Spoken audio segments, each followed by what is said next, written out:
చేసుకుంటాం.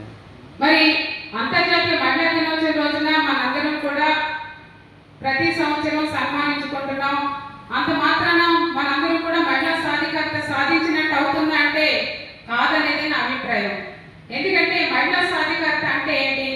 మహిళలందరూ కూడా అన్ని రంగాలలో ముందుకు వెళ్ళినప్పుడు అది నిజమైన మహిళా సాధికారత సాధించినట్టుగా మనం గుర్తించాలి. అంటే అన్ని రంగాలంటే విద్యాపరంగా, వైద్యపరంగా, సాంస్కృతిక పరంగా, రాజకీయ పరంగా అన్ని రంగాల్లో మహిళలు ఎప్పుడైతే ముందుకెళ్తారో అప్పుడే నిజమైన మహిళా సాధికారత సాధించినట్టు అవుతుంది. అయితే అందరు మహిళలు ముందుకెళ్తున్నారని అంటే ఒక 10%, 15% మాత్రమే ముందుకెళ్తా ఉన్నారు. మిగతా వాళ్ళందరూ కూడా వెనుకబడి ఉంటున్నారని మనం చెప్పుకోవాలి. ఎందుకంటే మన దేశాన్ని పాలించే ప్రభుత్వాది నేతలు ఉన్నారు, అలాగే మరి క్రీడా రంగంలో రాణించే క్రీడా మనులు ఉన్నారు, వాణిజ్య రంగంలో వెలుగొందుతున్న అతివలు ఉన్నారు, అలాగే కార్పొరేట్ రంగంలో ఈరాజులుతున్న ధీర వనితలు ఉన్నారు. ఎంతమంది ఉన్నప్పటికీ కూడా ఎక్కడో చోట మహిళలకు లింగ వివక్షత అనేది ఎదురవుతానే ఉంది.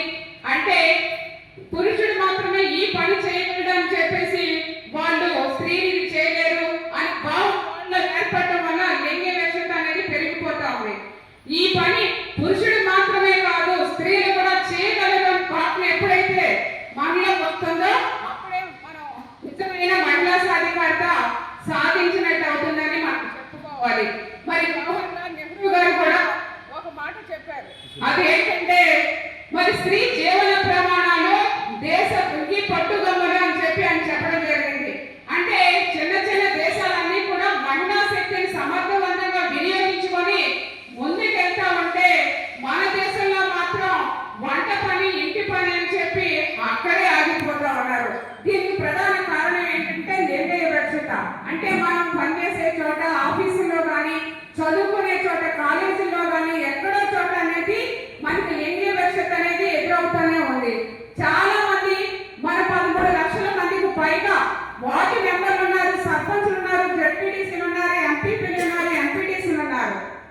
మరి ఇంతమంది ఉన్నప్పటికీ కూడా అధికారంలో వాళ్ళు గెలిచి అధికారంలో ఉన్నప్పటికీ కూడా మరి పెద్దలు ఎవరు చలాయిస్తున్నారు? భర్తలు చలాయిస్తున్నారు.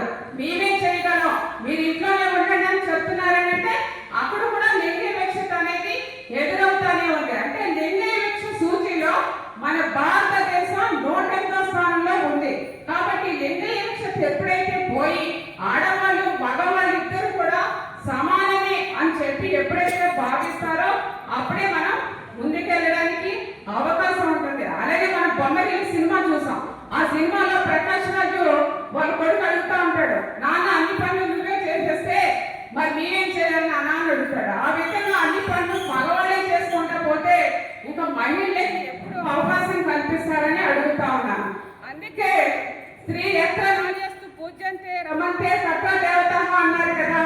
ఎక్కడ స్త్రీలు గౌరవించబడతారో అక్కడ దేవతలు కొనియాడుతూ ఉంటారని నానండి కనుక నిజం చేస్తే కనుక మనం ముందుకెళ్ళడానికి అవకాశం ఉంటుందని చెప్పి ఈ సందర్భంగా మీ అందరికీ కూడా తెలియచేసుకుంటా ఉన్నాను.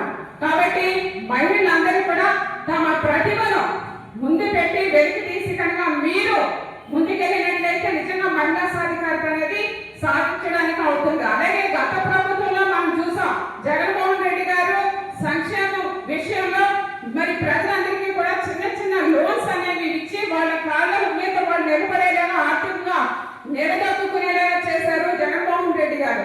అంటే ప్రభుత్వం ఎన్ని సంక్షేమ పథకాలు ఇచ్చినప్పటికీ కూడా మరి ఎక్కడో చోట మహిళలు వెనుకబడే ఉంటున్నారంటే లింగ వివక్షత కారణంగానే వెనుకబడి ఉంటా ఉన్నారు. అలాగే మహిళల పైన ఎన్నో అఘాయిత్యాలు, అరాచకాలు, దోపిడీలు, దౌర్జన్యాలు ఇప్పటికీ కూడా స్వతంత్రం వచ్చి ఇప్పటికి కూడా ఇంకా జరుగుతున్నాయని అంటే మరి ఇన్ని చట్టాలు వచ్చినప్పటికీ కూడా ఇలా జరుగుతున్నాయనంటే అది కూడా మరి ముందుగా మహిళలందరూ కూడా దాన్ని అధిగమించి ముందుకెళ్ళవలసిన అవసరం ఉందని కూడా ఈ సందర్భంగా తెలియజేస్తున్నాను. కాబట్టి ఇక్కడ అత్త అంటే కోడలికి పడదు, కోడలంటే అత్తకు పడదు. అంటే మహిళకు మహిళే శత్రుగా ఉంటుంది. ఎప్పుడైతే మహిళగా మిత్రురాలుగా ఉంటుందో అప్పుడే నిజమైన మహిళా సాధికారత సాధించినట్టు అవుతుందని చెప్పి మీ అందరికీ తెలియజేసుకుంటున్నాను. అలాగే ప్రాచీన కాలంలో మరి సీతారాముడు అని అంటాం, అంటే స్త్రీకి అప్పుడు గొప్పగా గౌరవించేవాడు.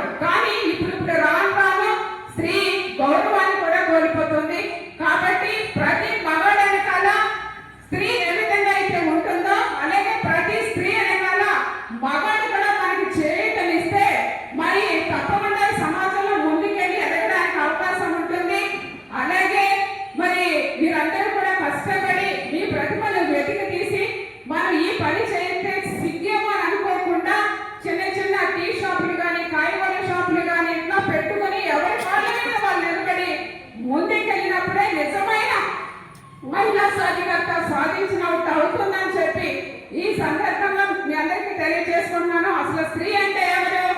కష్టాల్లో ముందుండి, సుఖంలో కింద నుండి, విజయాల్లో వెనక నుండి ఎల్లప్పుడూ మన పక్కన ఉండేదే స్త్రీ. కాబట్టి ఆ స్త్రీని ఎప్పుడైతే గౌరవిస్తారో మరి సమాజం కూడా బాగుంటుంది.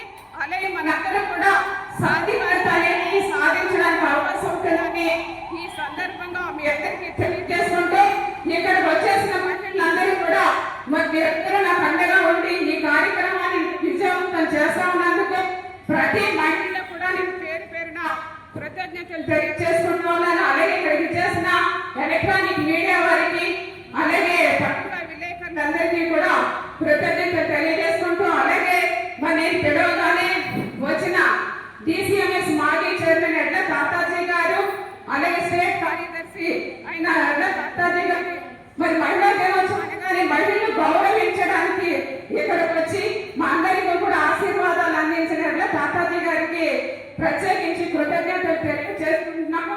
అలాగే ఈరోజు వైఎస్ఆర్సీపీ పార్టీ బుడాల గోపి గారి ఆధ్వర్యంలో ఈ మహిళా దినోత్సవం కార్యక్రమం విజయవంతంగా నడుస్తా ఉంది అని చెప్పి తెలియజేసుకుంటూ మరోసారి మీ అందరికీ కూడా మహిళా దినోత్సవ శుభాకాంక్షలు తెలియజేస్తూ సెలవు తీసుకుంటున్నాను.